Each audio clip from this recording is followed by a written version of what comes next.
മിശിഹായ്ക്ക് സ്തുതിയായിരിക്കട്ടെ. July 3 saint Thomas day. ഇന്ത്യയിലെ ക്രൈസ്തവ സഭയുടെ സ്ഥാപകനും യേശുവിന്റെ 12 ശിഷ്യന്മാരിൽ ഒരാളുമായ വിശുദ്ധ തോമസ് ലേഹയുടെ ഓർമ്മ തിരുനാളാണ് ദുക്രാന.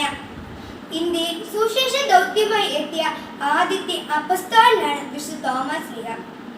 ജൂലൈ 3 ഇന്ത്യയിൽ വെച്ച തോമസ് ലീഹയുടെ ഭൗതിക അവശിഷ്ടങ്ങൾ മെസൊപ്പൊട്ടാമിയയിലെ എഡിസയിലേക്ക് കൊണ്ടുപോയത്. ഈ ദിവസമാണ് നാം സെന്റ് തോമസ് ഡേ ആയി ആചരിക്കുന്നത്.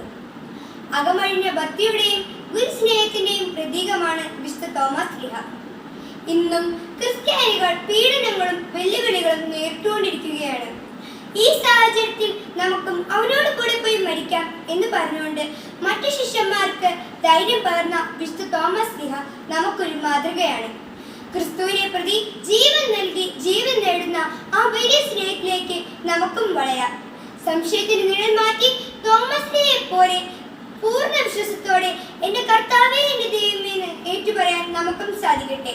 എല്ലാവർക്കും ദുഃഖാന തിരുനാൾ ആശംസകൾ നേർന്നുകൊണ്ട് നിർത്തുന്നു. നന്ദി, നമസ്കാരം.